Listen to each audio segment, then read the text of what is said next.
Hey, it's Dunstan, long time no see. You may have a couple of questions. Why do I have a boot around my neck? And why am I shivering? I'm shivering because we tried to shoot this video outside in the garden. Someone just started up their lawnmower. It's September here. It's autumn. It really is autumn in the UK, and it's beautiful, but it's a little bit chilly. Today I want to talk to you about bootstrapping. That's why I've got a boot around my neck.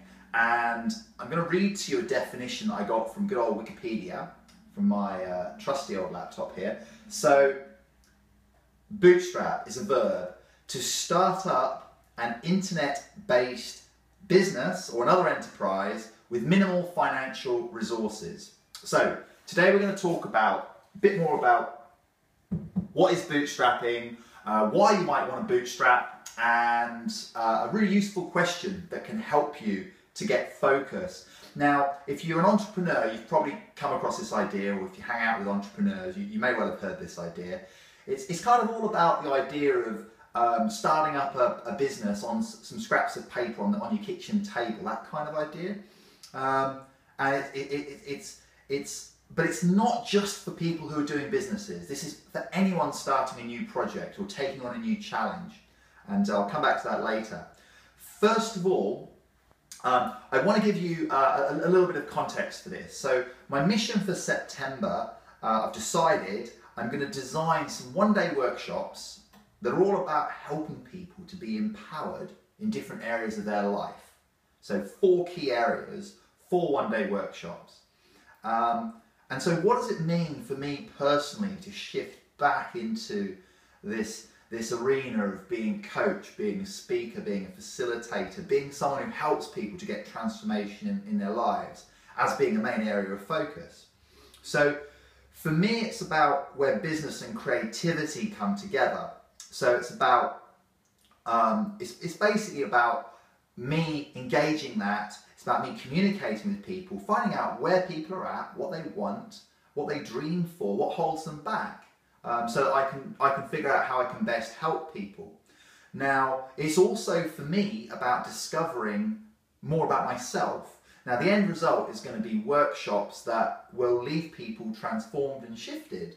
And you may not know this yet, but each of us has this amazing, massive potential inside us. So if you can imagine doing something inside you, then it's actually possible. But you know, and I know this is totally possible for me, but then, you know, I can go from one moment just seeing it all mapped out to the next moment feeling exhausted and overwhelmed and not knowing even where to start, right?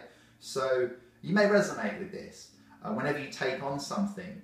And of course, both things are true, but what's the difference? The difference is me. It's my limiting beliefs. It's me getting in the way of myself. So for me, part of this journey is about discovering what are my limiting beliefs? Where do I hold myself back?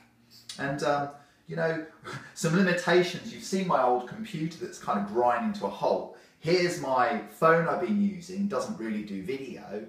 And so last night I was thinking, right, I've got this idea. I need to get online, look for a MacBook Air. So I've wanted one for ages. You know, now's the time to get one so I can plan all this out beautifully and I can use it when I'm presenting and so on and so forth.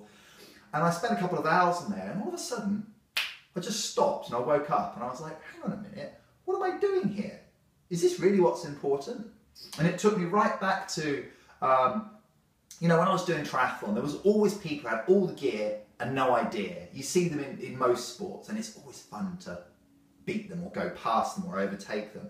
But nothing against having good equipment, but really, when I was my best was when I was a really hungry, starving athlete and didn't really have the money, so I was just so hungry for it.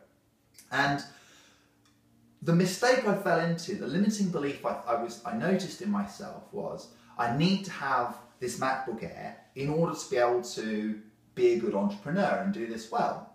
So you might see that all over the place. You might see it in, you know, someone might believe that they need to have a whole load of money to win someone's heart. So they need X to get Y, they need money to get love.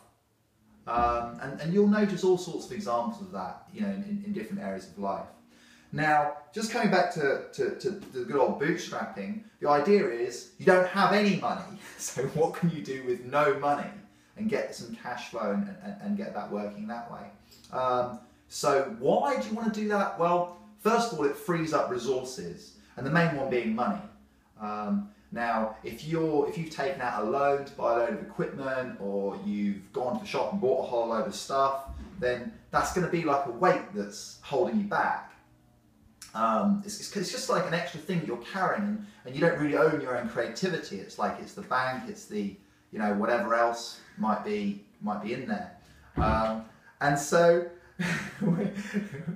basically, what the most important resource that people often forget is actually yourself. If you're starting a new project, it's actually looking after you. Now, you may have heard the stats that 90% of businesses fail within the first year. Well, no business ever fails. What happens is that the person who's running it runs out of energy, and they give up and they stop trying, or it's just too much for them. They can't take that. So the whole point here with bootstrapping is that you really focus on what's important now. And that's a direct quote from a guy called Michael Phelps, who you may have heard of in a few Olympics ago. He's an American swimmer who won more gold medals than anyone ever has done in a single Olympics. And that was his mantra, what's important now. So I'm going to modify that one, just give it a little twist. Where is the value? Where's the value in whatever you're doing? Where's the value? And for me right now, the value is in finding out from people what's important to them. It's from engaging in people. And so I've decided I'm going to keep on using my my trusty old MacBook, the white one from way back when, and give that a go. And so today I've been designing a questionnaire to help me engage with people around health and well-being and vitality. So I'll share that with you. Thanks for listening, and I'd love to hear if you find this useful, and if you find any other examples and context for where you can apply these ideas. So I'm going to sign out. Thanks for listening. Bye.